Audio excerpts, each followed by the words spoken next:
Good evening. Hello, ladies and gentlemen. Welcome back to another Classic Comics live stream where I'll talk about some of the Hollywood headlines from the previous week. Thanks to those who tune in to the stream and also those who will tune in on a rewatch. While you're here, please do like this stream and sub to the channel. Let's see. So, what we're going to talk about tonight, first off, is the Madam Web box office, or lack of it might be a better description. And then what else have we got?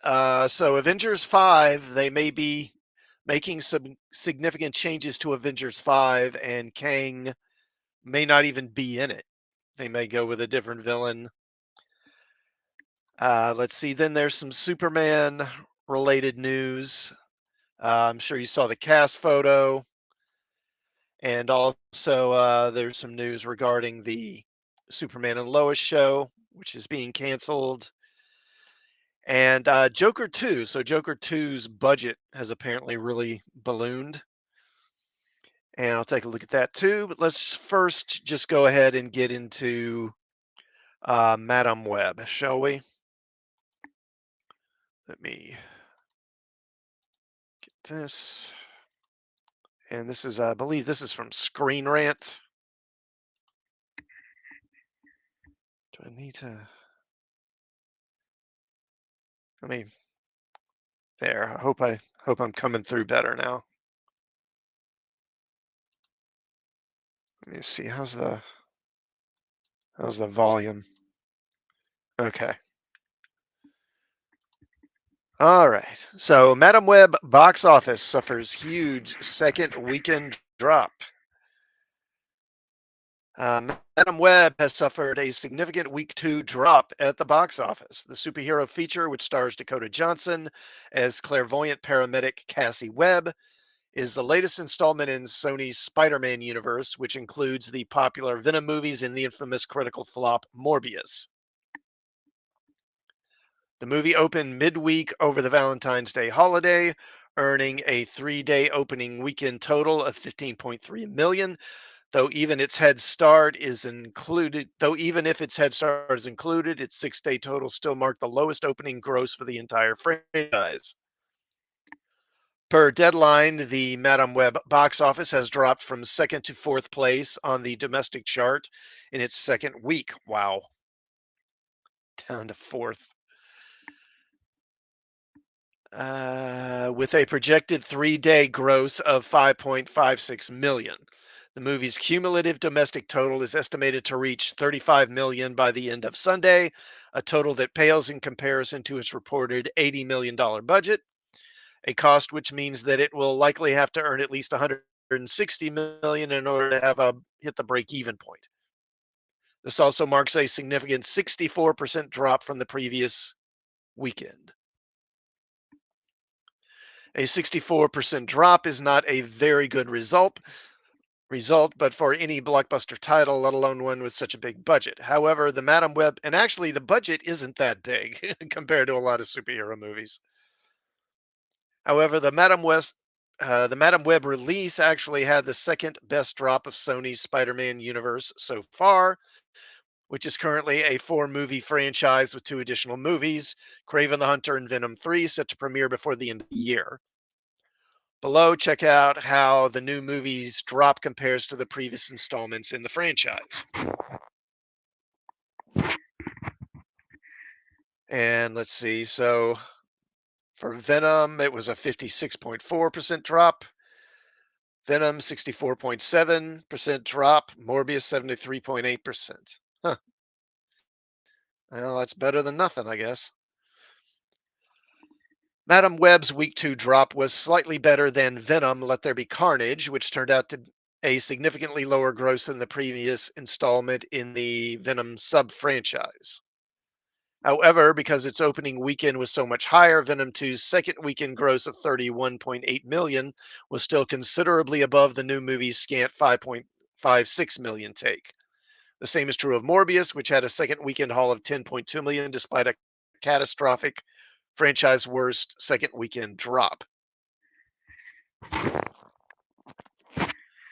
This spells bad news for the Madam Web movie. The title is still struggling to pass the $100 million milestone worldwide, let alone the $160 million threshold it likely needs to hit in order to end up in the black.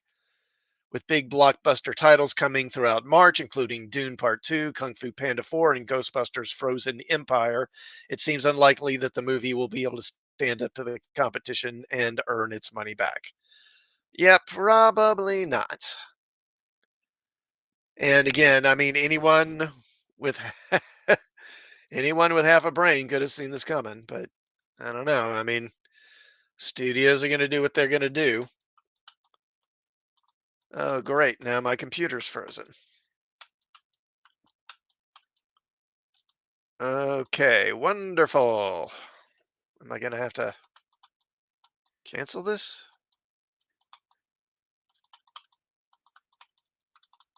All right, lovely. Okay, there we go. Is it? Well, no. All right. Well, my screen is frozen up on me.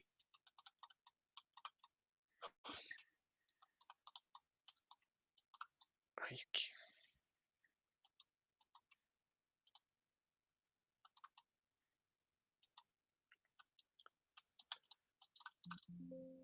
Oh boy, come on now. All right, let's try this.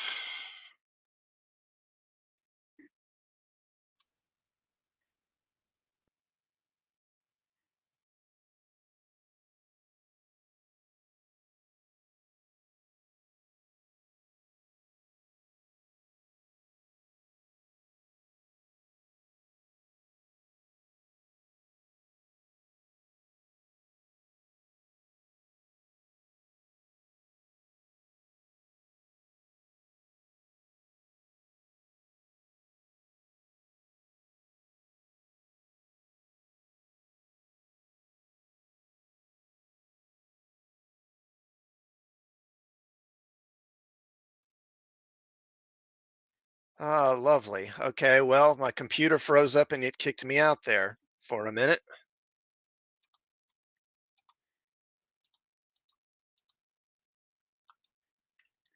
Okay, let me go ahead and move on. Wait, where's the? Okay, hold on. Now I lost one of the articles I wanted to look at.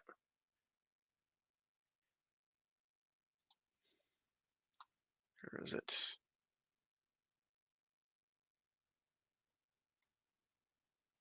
Here we go.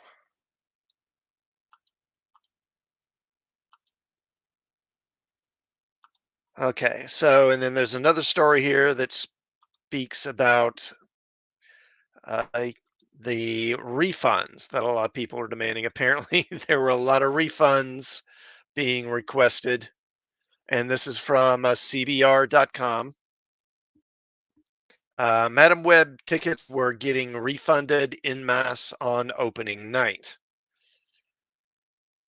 A new report takes a look into the disappointing box office performance for Madam Web, shedding some light on why Sony's Marvel movie did not take the world by storm. Per THR, Madam Web has kicked off with one of the worst ever opening weekends for a new film based on Marvel Comics characters.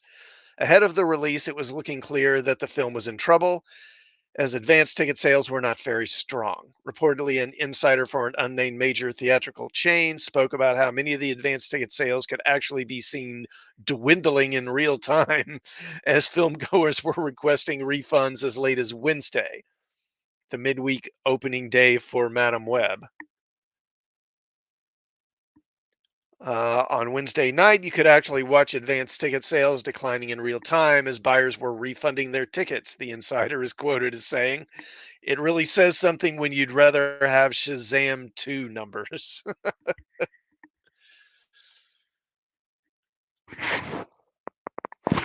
Madam Web opened early on Wednesday and it went on to gross 26.2 domestically after 6 days in theaters. Its international haul added another 25.7 million.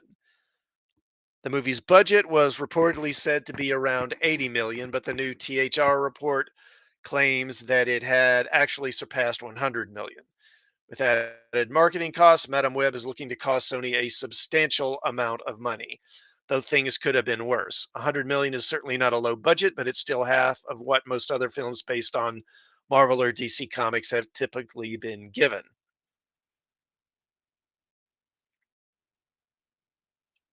As the theatrical chain insider said, Madame Web fell short of matching Shazam: Fear of the Gods, which opened to 30 million.5 domestically.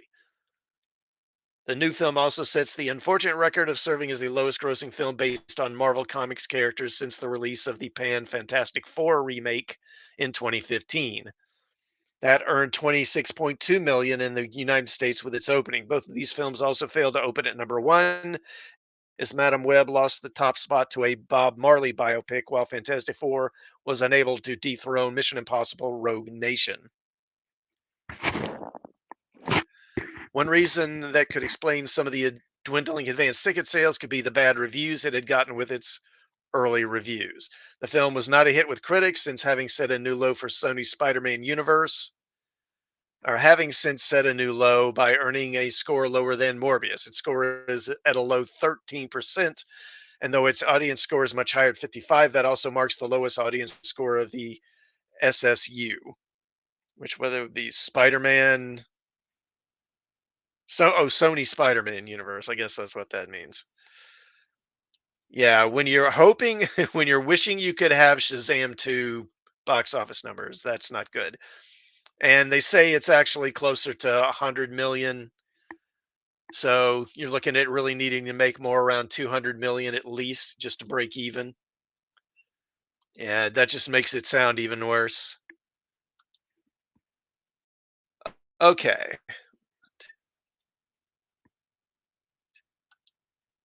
All right, let me move on to the next one here.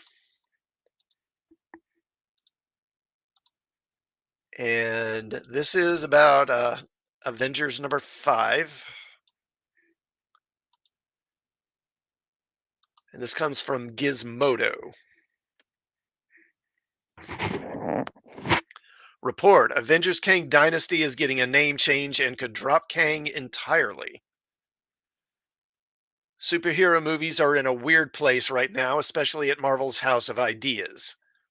Yeah, House of Bad Ideas. Even as recent films struggle to land with audiences like the surefire hits of old, the studio is ready to look ahead with the heightened interest in what's on the horizon. But part of that horizon includes navigating the murky waters around the next Avengers movie. The Hollywood Reporter writes, as part of a larger piece examining Marvel's current trials and tribulations.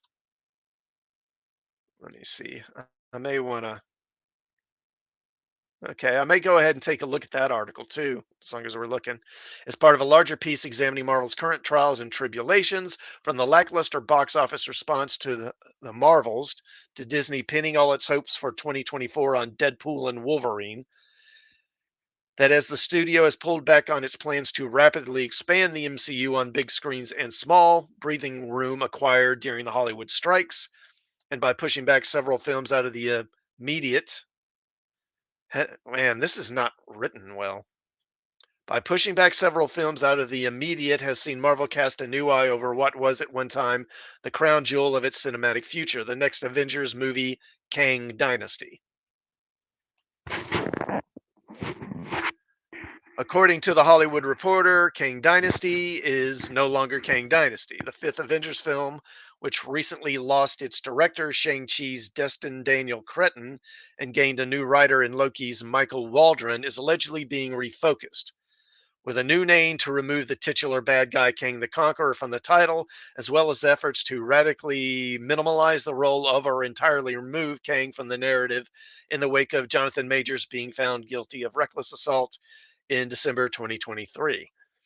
I mean, I'm no expert, but wouldn't it be cheaper to just recast the guy? I mean, just just throwing that out there. Marvel, who dropped Majors after establishing Kang as a major new threat for the MCU in both Ant-Man and the Wasp: Quantumania and the second season of Loki just hours after his conviction, were purportedly considering pivoting away from Kang after Quantumania's relatively soft box office.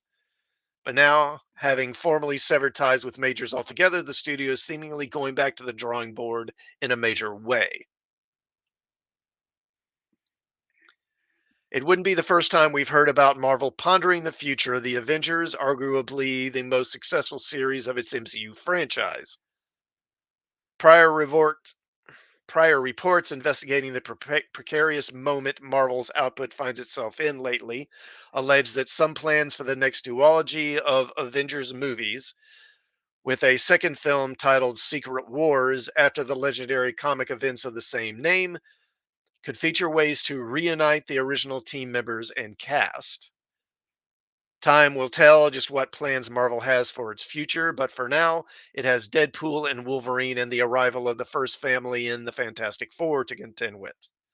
For now, of the Avengers and whatever grand threat they face can wait.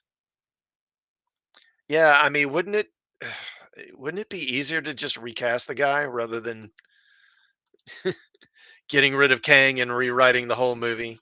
But I guess that would make sense. I don't know. And if they're gonna, I mean, if it's not gonna be Kang, then who's the villain gonna be? I guess if they're bringing the Fantastic Four in, then Doctor Doom would seem like the obvious choice. Or maybe, I mean, I don't know. Yeah, that seems like the most likely thing.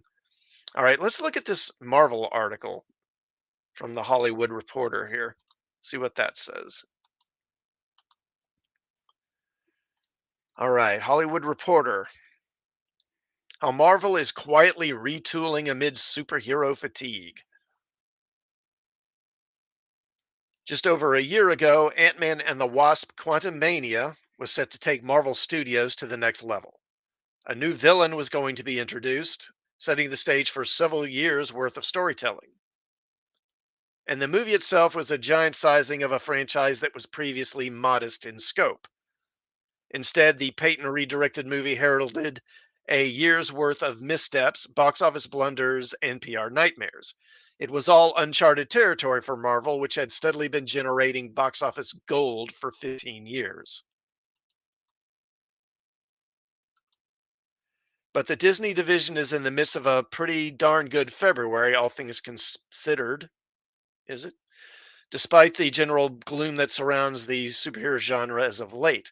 The Super Bowl trailer for Deadpool and Wolverine became the most watched trailer of all time with 365 million views in 24 hours.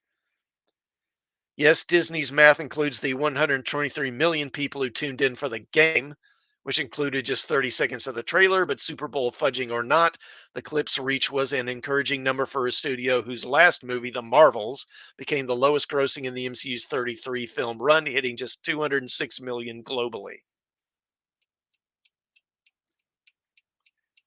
Next came the come on. Next came the Valentine's Day unveiling of the cast of the Fantastic Four. Pedro Pascal, Vanessa Kirby, Eben Moss Bachrach, and Joseph Quinn, coupled with retro art teasing a 1960s setting for the movie. The Fantastic Four are a cornerstone of the Marvel mythos, with writer Stan Lee and artist Jack Kirby introducing the team in 1961's Fantastic Four #1, the comic that would initiate the Marvel Universe, so the symbolic launch of the new team carries a lot of weight for the film division.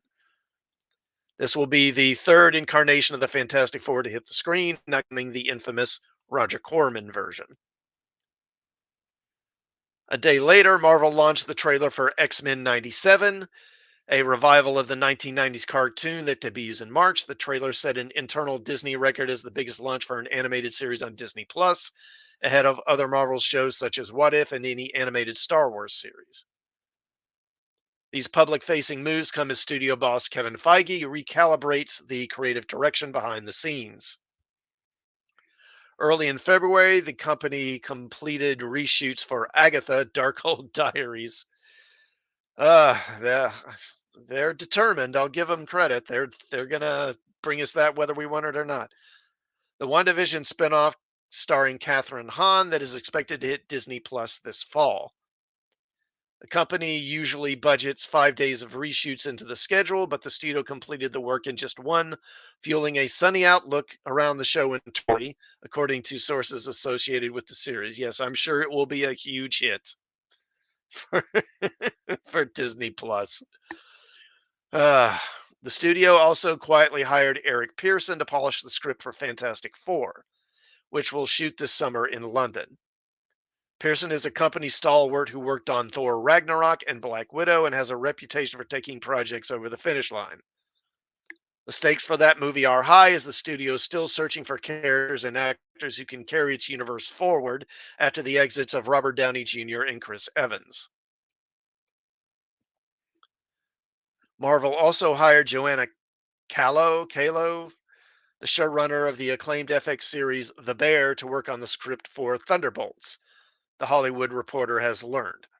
The film will begin shooting in March in Atlanta. Her hiring adds a flare of prestige to the project which stars Florence Pugh and, according to a source who has read previous drafts of the script, centers on villains and anti-heroes going on a mission that was supposed to end with their deaths.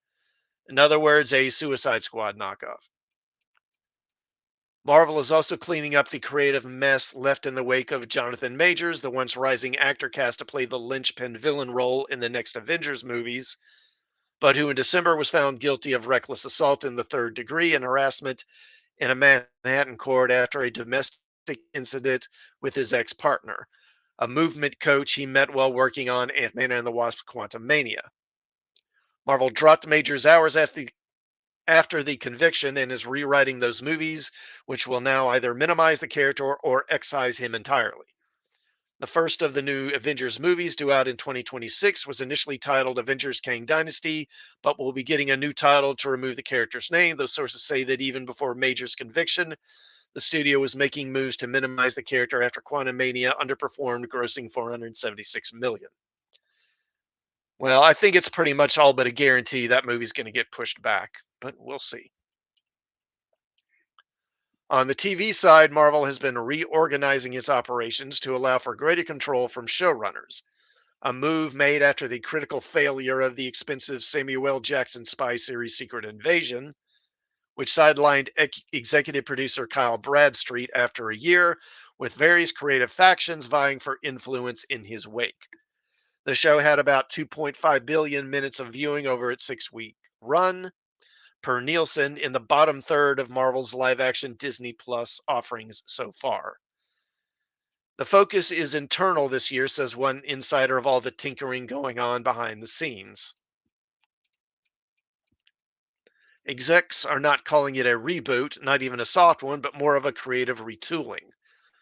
It's no secret that since 2019, the 2019 Avengers Endgame, the company was asked to scale up in an unprecedented way to feed its fledgling streaming service, Disney Plus, then a top priority for Disney, which was in the thick of the streaming wars.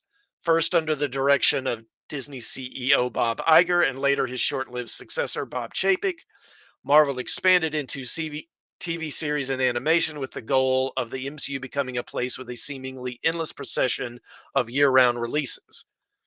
It was an ask that proved too unwieldy to sustain. Quote, some of our studios lost a little focus, so this first step that we've taken is that we've reduced volume, unquote. Iger said on a February 7th earnings call. Quote, we've reduced output, particularly at Marvel, in order to ensure the films you're making can be even better. Well, I mean, if you don't get better writers, it's not going to make them better. They're still going to be bad. I mean, the effects may be better because you give the effects teams more time to do the effects, do the CGI and all. But if you don't get better writers, that's not going to fix anything. As the Hollywood strikes ended in November, the studio delayed Captain America New World Order 7 months to February 14, 2025, to give it time to undergo reshoots. Iger touted Captain America 4, starring Anthony Mackie, as among the 2025 Disney releases he was most excited for during the earnings call. He did not mention Blade, leading to speculation it will be moved from its November 2025 date. It's unlikely Marvel will release 4 films that year given Iger's mandate to slim down. The, the dual writers and actors strikes, while costly to Hollywood, ironically gave Marvel breathing space. It was able to reschedule its movies so that only Deadpool and Wolverine will be released in 2024. And only 2 series, Echo and Agatha, are bowing on Disney Plus this year.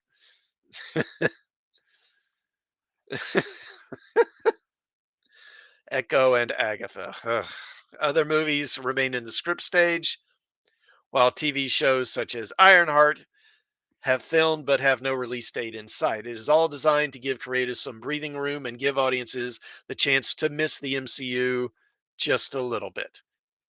They're not going to give up, says a source who has worked with Marvel over the past year. They want to make something great. Well, they can want all they care to, but that ain't going to make it happen. So the only movie they're putting out this year is Deadpool and Wolverine, which really isn't an MCU movie. And the only streaming shows are Echo and Agatha. Echo is already a disaster. And I'm going to guess Agatha will be too. Again, Echo is like, I mean, who wanted that? Who wanted an Echo or Agatha show? Nobody. I mean, it's like Madam Web.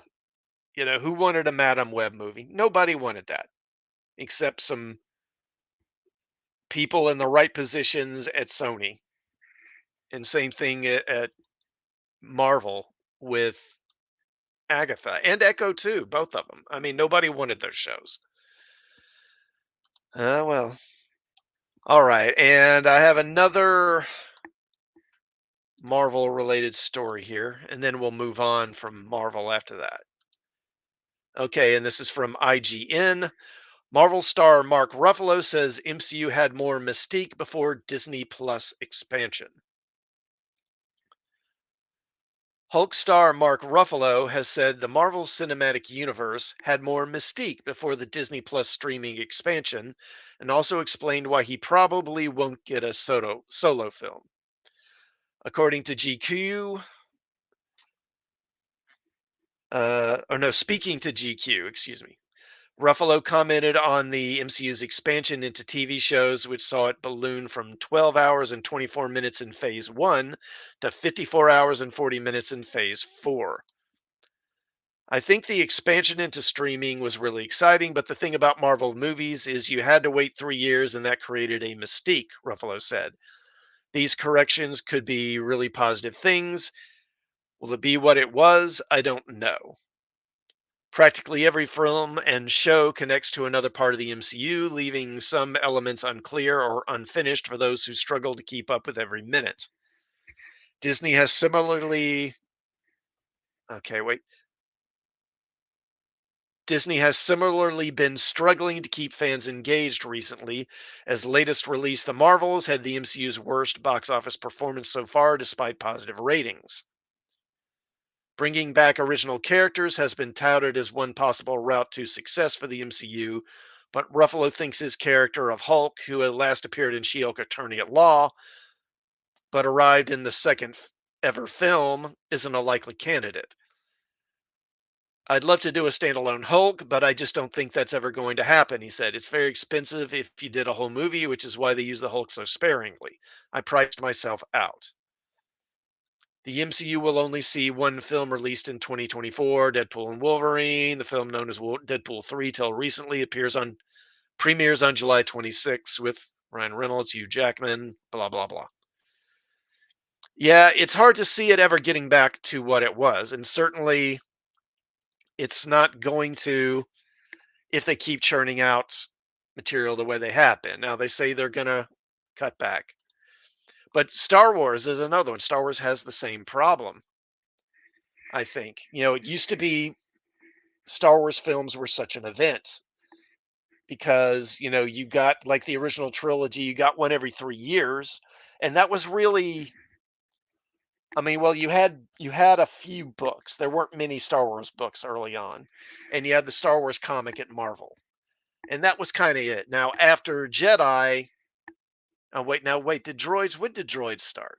Droids might have started before Jedi. I can't remember, but there was that Ewok cartoon that didn't come along till after Jedi, and you had those direct-to-video Ewok movies like in the mid or late '80s, I think, and that was kind of it. And then, well, and then you had video games, but again, there weren't many. There weren't many, and but certainly once now when they did the the prequel trilogy, that they kind of upped that because you had let me think. So you had after Attack of the Clones, you had the Clone Wars show. But again, that was a 30-minute cartoon. And again, you had some video games, some comics, and that was it. But once Disney got hold of Star Wars, then they started doing, of course, there was because what you had The Force Awakens, then the year after that it was Rogue One, right? And then the year after that, what Last Jedi, and then after that, Solo, or was that even actually that wasn't even the next year. I think there was a gap, right? There was like a year gap. Then you had The Last Jedi. How did it work? No, okay, I think yeah, you had I'm trying to remember. So you had The Last Jedi, and then Solo came out like the following May, I think it was. Yeah. Like 6 months later, and that flopped. And then you had about a year and a half wait to get Rise of Skywalker, and then nothing since then. But then they started doing all the streaming stuff, and again, you never have a chance to miss it. And it doesn't help that so much of the content isn't that good. So that doesn't help you miss it more because instead of thinking about how great it is, you're kind of like, meh, this isn't that great. All right. Let me go to this next one here.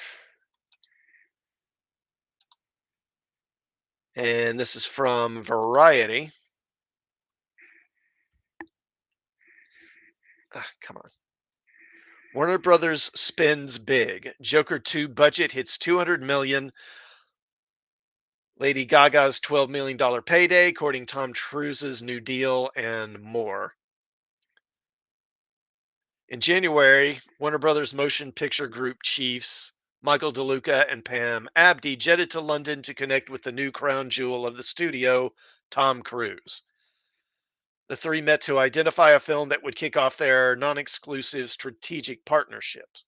Sources say a raft of possibilities were discussed, including an Edge of Tomorrow follow up and Quentin Tarantino's The Movie Critic, which currently is in setup with a distributor and has Warner Brothers, like every major studio, salivating.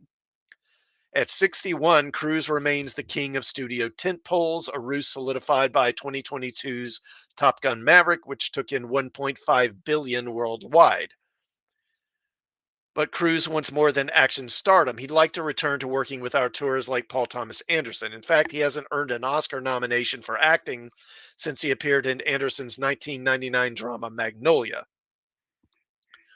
Earlier in his career, Cruise benefited from being directed by heavyweights like Spielberg, Scorsese, and Kubrick, and Oliver Stone. Don't forget that. But then he moved into a Mission Impossible oriented phase where he routinely defies the laws of time and gravity. And I'm surprised they don't mention Oliver Stone because that was his first Oscar nomination, wasn't it? Was for Born on the Fourth of July. Wasn't it Stone that directed that, or am I remembering that wrong? I think that's who it was. In Tarantino, Cruz could find the rare auteur who marries box office performance and awards season heat. However, securing the project won't come cheap. The biggest roadblock for DeLuca and Abdi is potentially Sony. Sources say Sony Pictures chairman and CEO Tom Rothman has the edge, having distributed Tarantino's Once Upon a Time in Hollywood. Still, a Cruz Tarantino alliance at Warner's would align with the DeLuca Abdi modus operandi. Lure A-list directors who can attract bona fide stars and spend wildly. Since taking over the studio in July 2022, DeLuca and Abdi have struck some pricey deals. There's Anderson's next movie, which will feature Leonardo DiCaprio, earning 20 million plus, and a Ryan Coogler, Michael B. Jordan vampire film that has Warner's ceding the copyright to Coogler after 25 years. Interesting.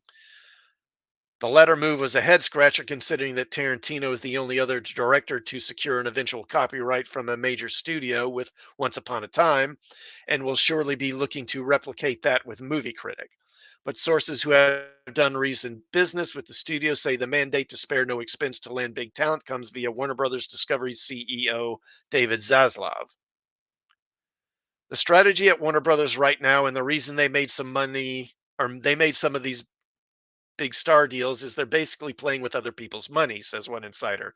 They're shopping for Quentin or Cruz with the notion they can use it as a shiny object that is going to be additive when Zaslav sells the company. That time may be approaching, and of course, this whole dovetails into the whole story of Warner Brothers possibly being put up for sale. I tried to find an article on that, but I couldn't find anything new, anything that I hadn't already talked about. That time may be approaching. In April, Warner Brothers Discovery can entertain offers to buy, sell, or merge with a studio like NBC Universal, as many on the lot believe that will happen. That's when the 2-year lockup period expires as part of the 2022 deal that united Warner Media and Discovery. All of the recent moves, from a first look packed with Margot Robbie's Lucky Chap to the quest to land Christopher Nolan's Oppenheimer follow up, are akin to painting a house before it hits the market. And this is one splashy renovation. The budget for Todd, excuse me, the budget for Todd Phillips' musical Joker sequel, one of DeLuca and Abdi's first green lights, has ballooned to about 200 million, a significant bump from the 60 million cost of the first film. Sources say Joaquin Phoenix is getting 20 million to reprise his role as the clown prince of crime, while Lady Gaga is taking home about 12 million to play Harley Quinn. Joker took in more than 1 billion, but musicals are tricky. Case in point, Warner's lost 40 million on last year's The Color Purple, according to sources, though that one can be blamed on the previous regime. Yeah, I don't think this is going to make a billion, but I don't know, we'll see. Some argue that spending big is essential when releasing movies in theaters. There's only so much top talent in Hollywood, and it's very competitive and stretched thin because a lot of talent have deals in streaming, says Jeff Brock of Exhibitor Relations. If theatrical is going to work, you need the A-lister like Tom and Leo, and Warner Brothers is spending what they need to spend to keep this talent. But executives across town believe Warner's math sometimes doesn't add up, with the studio decried as fiscally irresponsible. The Anderson film, for instance, was greenlit with a $115 million budget, according to sources. Underscoring the gamble, none of the director's movies has crossed 80 million at the worldwide box office. His latest, 2021's Licorice Pizza, made 33 million worldwide. Even with Cruise's star power, Magnolia only mustered 48.5 million. It was DeLuca, then a New Line exec, who convinced Cruise to play Magnolia's misogynistic self-help guru. The pair is said to be less pumped about another Arthur's latest, Bong Joon-ho's Mickey 17. In January, Warner Brothers pulled the $150 million Robert Pattinson sci-fi star from its schedule and then moved it to 2025. A Warner rep insists there is, of course, enthusiasm for it. Uh-huh. Right. Other projects that DeLuca and Abdi prioritized are perplexing executives at rival studios. Warner's picked up Maggie Gyllenhaal's Frankenstein film, which is set in the 1930s and stars Christian Bale and Jessie Buckley. It was a project that Netflix deemed too risky and passed on before Warner salvaged it. A Warner source says Netflix didn't want to make it on the timeline Gyllenhaal proposed. As merger mania draws near, DeLuca and Abdi seem unwilling to push back on talent asks, but apparently they did just that during the Coogler-Jordan negotiations. The director and star wanted 25% of first dollar gross to split and 2 guaranteed theatrical release slots for future films. Both deal points were nixed.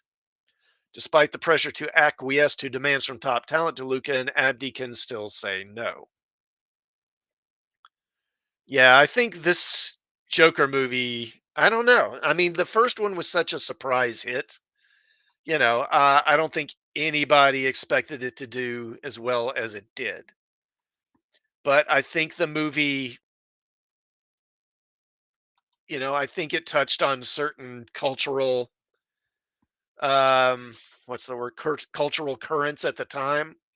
And that's part of why it did so well. But also the Joker character helped sell it. I think infamously, what's the director's, I forget the director's name now, but he was actually trying to essentially get that same movie made for years in Hollywood and couldn't get it done until he retooled it and turned it into a Joker movie. And then they gave him a green light, said, yeah, okay, go do it. So I'm sure that helps some. But, it's always tricky when you expect someone to catch lightning in a bottle twice. And as they say in this article, how often do musicals do that well? And I think the first Joker movie appealed to a certain audience, largely a young male audience. And that audience generally doesn't like musicals and doesn't, go see musicals. So is this going to work? I'm skeptical, but yeah, I just don't think it's going to do well. It's probably going to cost them money, a lot of money. Okay, where am I? 740. All right. Well, let's talk some Superman.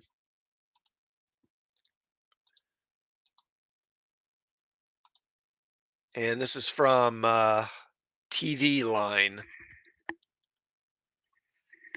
The new Superman movie is to blame for Superman and Lois's cancellation.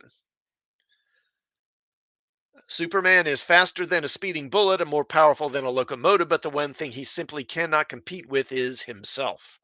That's the word from Brad Schwartz, the CW's president of entertainment, who this week shed needed light on what exactly proved to be kryptonite for the Netflix Superman and Lois series. Netlit? What is? Never heard that term before. After holding court at the Television Critics Association Winter Press Tour, Schwartz revealed that regardless of Superman and Lois's performance, last TV season, the last Arrowverse adjacent series standing, was the network's second most watched program, trailing only Walker. It was still decided by Warner Brothers that the small screen soups should be grounded. With James Gunn's Superman Legacy filming soon and due out in July 2025, quote, they don't want a competing Superman product in the marketplace, Schwartz told The Wrap. That reveal now cast in a new light Gunn's praise hands emoji reaction to Superman and Lois starting production on its final season. Superman Legacy, coupled with the late 2024 release of the animated Creature Commandos series on Max, marks the launch of the new DCU being shepherded by DC Studios CEOs Gunn and Peter Safran. And then they talk about the cast. We know all that. Previously, the CW Schwartz had suggested that economics were at least partly to blame for the powering down of the Arrowverse series. DC superhero shows, quote, were the hallmarks of the CW for a long time, Schwartz said back in May before the network upfronts. At the network upfronts. As we look forward and try to make this network bigger and profitable, frankly, as much as we all love those shows and they had their time, they're not working on linear. Superman and Lois creatively is very strong, Schwartz pointed out then, whatever that means. It does well in broadcast, it does well in digital, but it's expensive and doesn't make money for us. And we don't have the rights to the prior seasons. You need to have a library for the people to find a show, and the prior seasons are on Max. When Superman and Lois was renewed for what would be its final season, it was hit by significant budget cuts, impacting both the size of its cast and its writing staff. To that end, a number of former series regulars Wole Parks, is that how you say that? Wole Parks as John Henry. Emmanuel Shrikwi as Lana. Indy Navarrete as Sarah, Taylor Buck as Natalie, Eric Valdez as Kyle, Sophia Hasmick as Chrissy, and Dylan Walsh as Sam did not return full time. Yeah, so I think what it boils down to, it's just, the show is so expensive that they can't make money on it. And that's not really something new. There have been plenty of shows. Hello, Masters Maniac Mexico. Yes, Joker the musical. Yes, that's what I was talking about earlier. And he says, what kind of drugs they have them on? Who knows? Who knows? But they're on drugs that make them think that this Joker movie can have a $200 million budget and still make money. Those kind of drugs. And no problem being late, sir. It's always nice to see you when you drop by. I do appreciate it. And let's see, what did you say here? Madam Web box office in Mexico, three sold tickets. They sold three whole tickets in the country. Well, that's not good. But talking about Superman and Lois, like a good example is the original Battlestar Galactica back in the late 70s. The show only ran a season and got canceled. And of course, that was a big surprise because everyone, or at least a lot of people, are expecting that show to be a big hit because it was obviously trying to ride on the coattails of Star Wars. Um, but it only lasted the one season. So it's widely perceived as being kind of a flop, but it actually was a top 20 show for that whole season. It actually got good ratings. The problem was that it was so expensive. It really pretty much had to be a number one show, in its time slot at least, if not in all of television, for it to really turn a profit. And it wasn't making quite that much. And back in those days, they were much quicker to axe TV shows that weren't profitable. These days, because they're so desperate, because the TV audience keeps dwindling, that shows can, and the CW thing is a perfect example. Even shows that are not terribly profitable or aren't getting very good ratings can stay on TV for years. It wasn't like that back then. Same thing with comics. Back in those days, if a comic was making, less than about 100,000, maybe, they just cancel it. Whereas today, DC and Marvel, if a book can sell, I don't know, 15,000, they'll keep printing it, keep running it. Okay, what do we do next here? Okay, so let's talk about Superman Legacy, and this is from Total Film. Let me bring this up. Okay. The Superman Legacy logo has been revealed, and it could be an intriguing comics Easter egg. The logo for Superman Legacy has been revealed thanks to a table read, and it has an intriguing comics connection.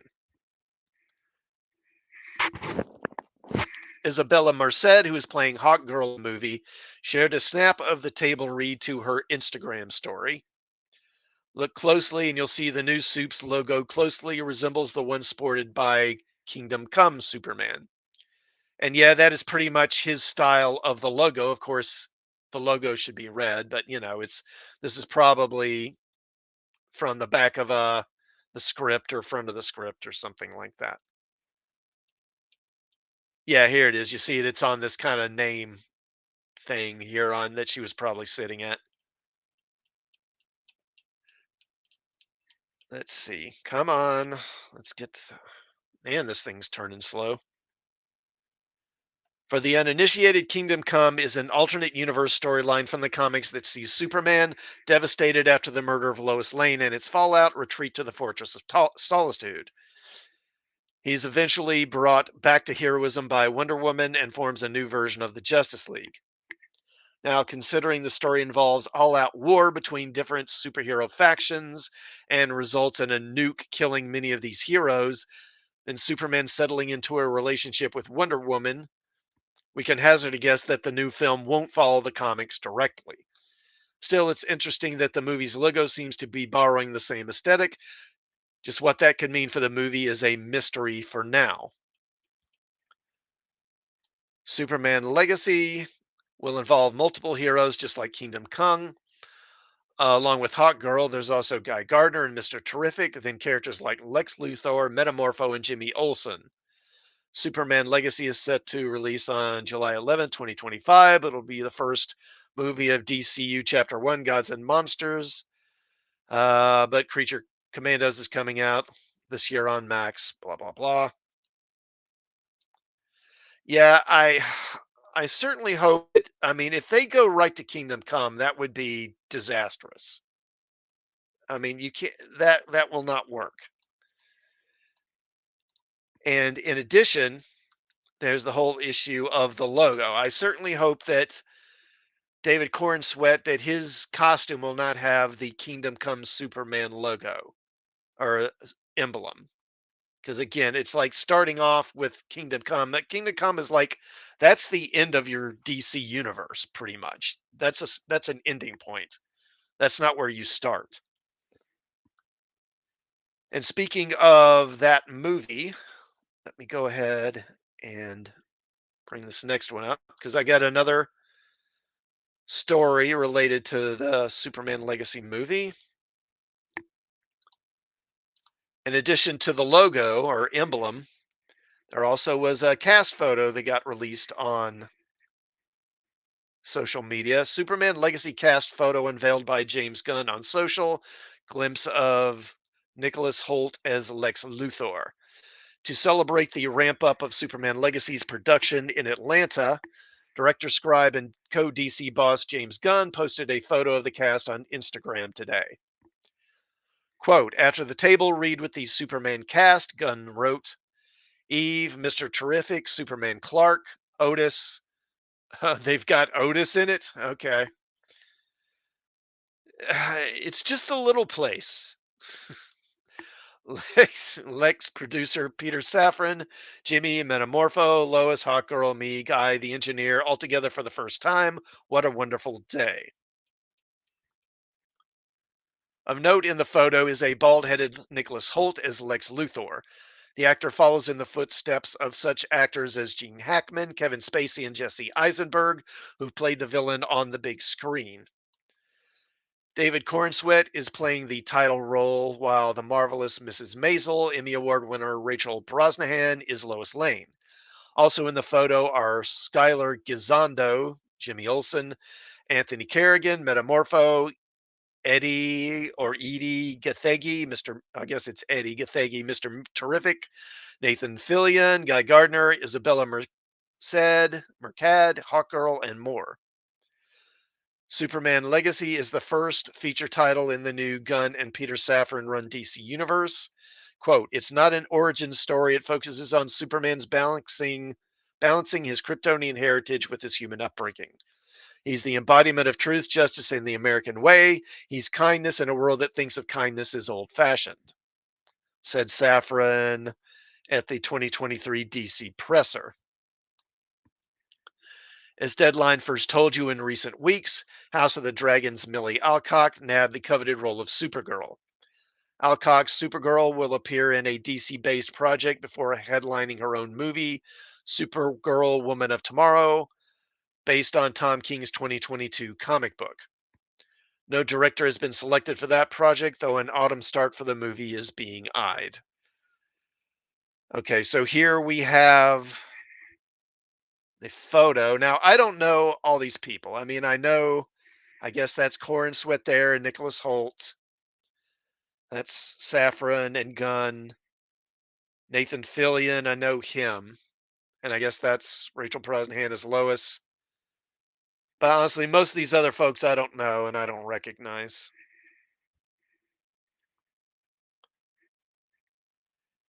Anyway, I hope Superman Legacy is going to be good. And if it's not, I tell you, if Superman Legacy comes out and it's a flop, wow. I mean, then this DCU Gunverse is going to be pretty much dead on arrival because if you can't if you can't make Superman and Batman work, it's not going to work. Pure and simple. It's just not going to succeed. And Masters Maniac Mexico says, I can't be less interested. Which are you talking about? Are you talking about Superman or something else? I was guessing maybe you meant Superman. I don't know. Okay. All right. I got one more here, and then we will wrap it up. Okay. You did mean Superman. Okay.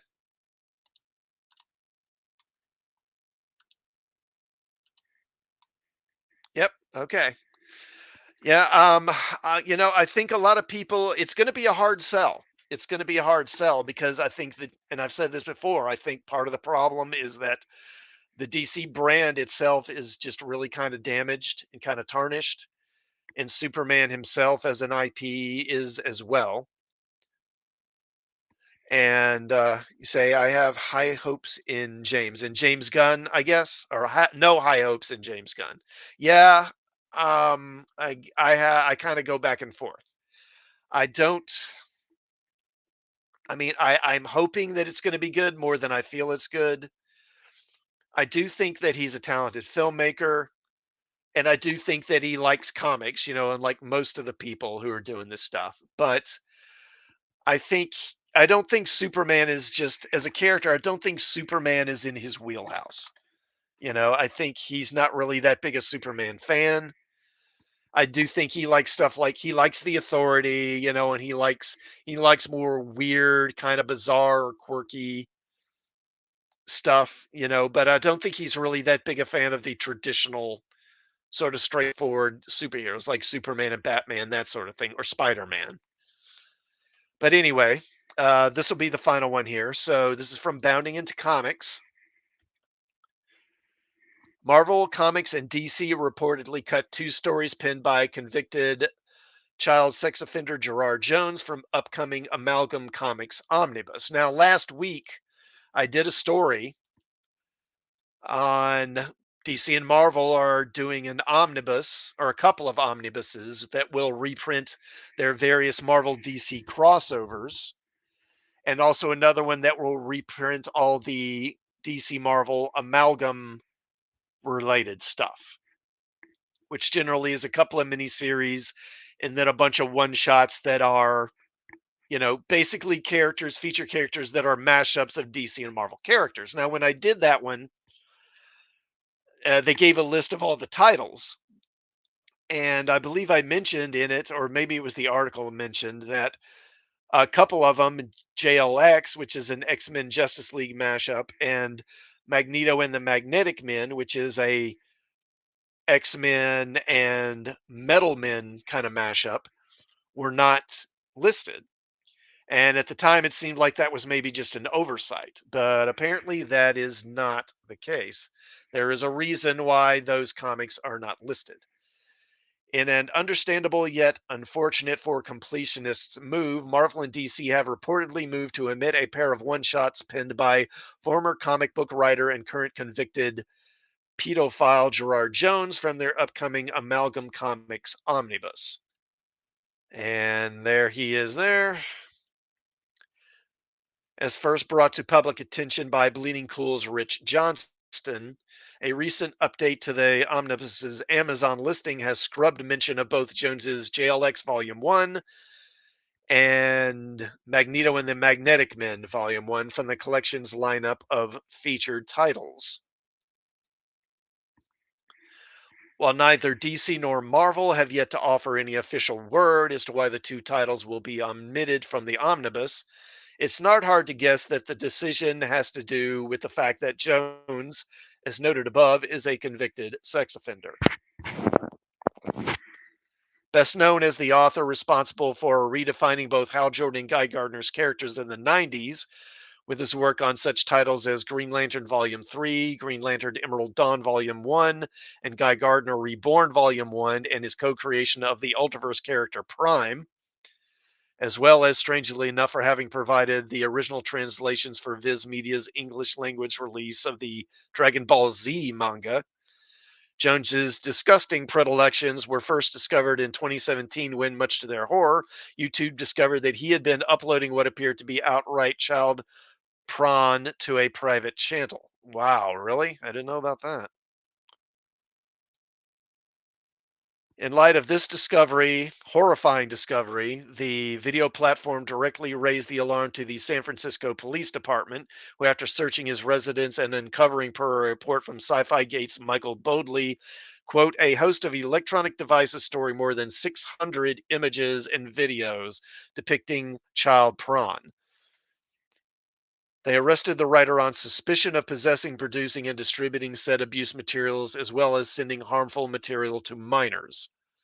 Upon his eventual sentencing, the Northern California District Attorney's Office would reveal that the actual amount of material discovered in his possession amounted to, quote, tens of thousands of images and hundreds of videos.